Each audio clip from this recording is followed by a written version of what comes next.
Hello and welcome to Module 4 of the Quick Cash with Local Leads system. In this module, we're going to talk about servicing our clients and business owners. Now, you may be asking, why are we talking about servicing before we talk about selling?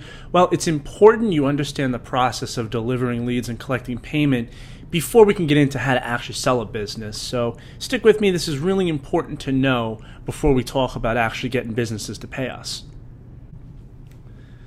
So how we deliver the lead depends on the type of lead that we're delivering. Live calls are really the easiest because the client would provide you with a cell phone number or a number to his call center or whoever's going to be handling the calls, and you just set that up with Google Voice to forward to that number whenever someone calls your Google Voice number.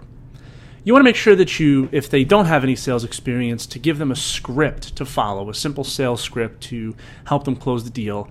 And you can train the clients on handling the leads. This is something that I always charge extra for. I'll charge them a flat fee of $2,500 or sometimes more if they have a large staff, and train them on the basics of salesmanship and how to actually close a deal, really using the same training that I'm going to give you in this course. One of the things you can do, this is a little more advanced, is you can outsource a call center. You can hire college kids, you can hire work from home individuals and forward the calls to them and get them to do the selling for you, and then just sell the business, the sold person. And really you're just hiring and outsourcing an appointment setter for the client at that point. And you could charge way more money for this service, but it can be a pain in the ass to find the right person. So I don't normally do this, but it's something that you can do if you wanted to scale and increase the value of your leads. And of course, you're going to sell the leads in a list. What I like to do is, after I've gone through a call campaign, I'll take a list of the phone numbers, and then I'll sell that list of phone numbers to other business owners 30 to 60 days later, because they're hot leads. They're people who have called in asking for a particular service, and other business owners can follow up with them and attempt to sell them services. And of course, filled out online forms. Normally, I like to deliver these forms instantly. As soon as somebody fills out a form on my lead pages, I'm going to email that form to the business owner, because the sooner that the business owner can get to the lead, the more valuable the lead is. And if you're dealing with a client or a business owner who hesitates and waits a few days to call the leads, you might want to find yourself a new client, because they're going to close less deals that way, and that's just going to decrease the value of your leads. Something that comes up in every lead campaign are lost leads. You're going to lose some leads, and truth be told, some clients just can't close the leads they're given. They're just not salespeople, and sometimes you might get a client who's complaining that your leads don't work, your leads are garbage. But the truth is, they just don't know how to handle the phone calls, they don't know how to follow up, and they don't know how to close a deal. So again, this is a situation where you can offer them paid training, you can offer them to help them outsource their call center, or you can simply find a new client. I like to work with clients who have an established sales funnel, and they know the value of the leads coming in, and they understand that they need to close those leads in order for them to be valuable. You're going to need to scrub bad leads, because you're going to get bad leads. You're going to get people who will waste your time. You're going to get people who call and hang up. You're going to get people who just fill out the form with garbage information. And I simply don't charge clients for any sort of bad information, bad numbers, disconnected numbers, or people who are unqualified that just happen to call. So there are going to be some lead scrubbing. You might, depending on the niche, you might scrub between 10 to 20% of your leads. So if you're generating 10 leads a month, you're only going to charge the client for 8 to make up for 20% potential lost lead. I like to use the call duration as a lead indicator. If an inbound call, if the client picks up and they're on the phone with that prospect for 10 to 20 minutes, that's a good lead. If they are talking to a prospect for 10 to 20 minutes on the phone, there's no reason they couldn't close that deal. And if they couldn't close that deal, it's on them. So you can judge scrubbed leads based on the call duration. It really depends on the niche too. If there's a call that lasted under a minute, I will generally consider that a bad lead, and I'll scrub them and will not charge the client for them. After a minute, if the client's been on the phone with the person for a minute asking questions about their service, that's a qualified lead. That's a lead who wants to do business, and it's up to the business owner to sell them at that point, and I would charge them for that. And again, that's the amount of time that you use as a lead quality indicator is going to depend on your client, is going to depend on the niche, and this is something you're going to have to discuss with your client to put into writing. clients fail to answer, you're going to have to consider the possibility that the clients may not answer their phone. I've had clients where they've bought a lead campaign from me. I've gotten them about a dozen leads, and they only answered 2 of the phone calls and then didn't want me to charge them for the 10 leads. This is something that you need to have in writing, and I do provide a template for this, for the client agreement. But you need to know how to handle the leads that the clients fail to answer. Now, I specifically give a scrub rate. I will tell clients that I will scrub a maximum of 10% of the leads, and if they don't answer 10% of the leads, then those are the leads that they get scrubbed, and any other bad leads, they're not going to get scrubbed, they're going to have to pay for. So really the best way to handle clients failing to answer is, first of all, getting a client who's going to answer his phone and is not going to let the leads go to waste, but to have a set scrub rate where they're only paying, where you're going to deliver 10 leads and they're only going to pay for 8. This way it allows them room to possibly miss a call or for the occasional bad lead.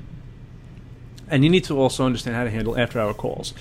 Sometimes you're going to get calls at 2, 3 o'clock in the morning, and whether or not you charge clients for this is really up to you.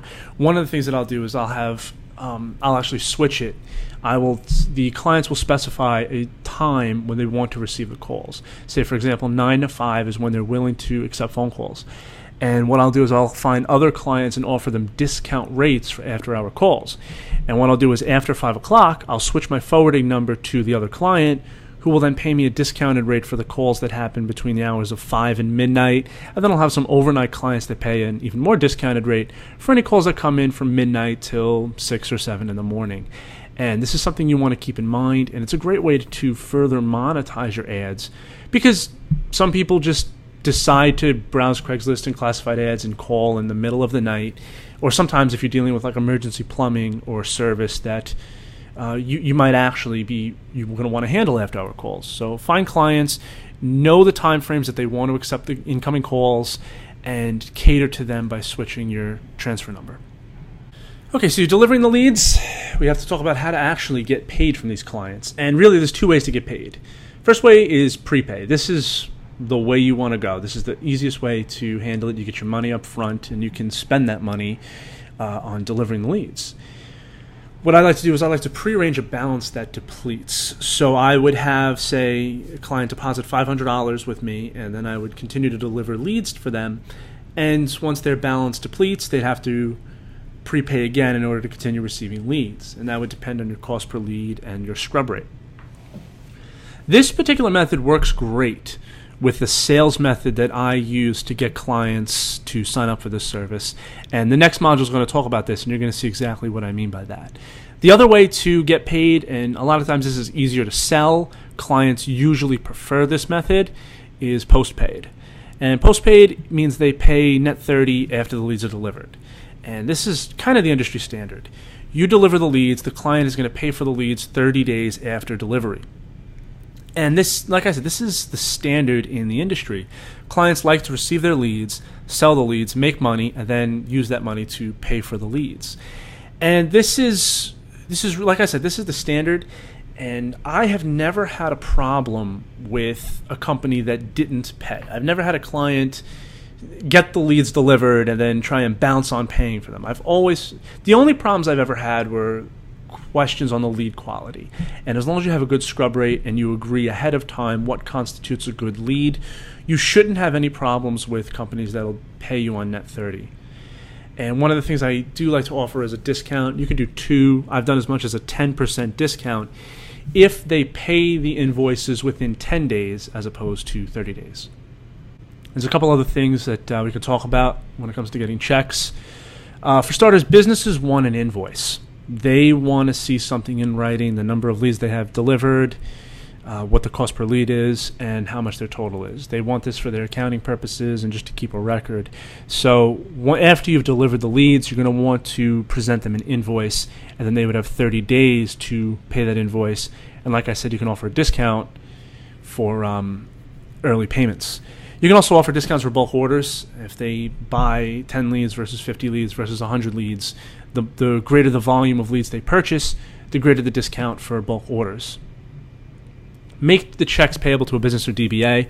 You never want a business to write a check to your personal name. It's unprofessional, and some businesses will simply not do it. They don't like it. They want to make sure that they're writing a business check to a business. And I'm not an attorney, so I can't advise you on how to start a business or DBA. But you can go to LegalZoom.com, and for pretty cheap, you can set up a simple LLC or a DBA name for you to use. And I love to use PayPal. PayPal is one of the better merchants that I've used. I do have merchant accounts, but I actually prefer to use PayPal because it's extremely easy to set up recurring payments. It's easy to keep track of payments. PayPal has an invoicing system where you can send businesses an invoice. They also have a card swiper that you can attach to an iPhone, and you can just show up at the business and just swipe the credit card right there using your iPhone. And I find that it works extremely well, and businesses generally have no problem paying with PayPal.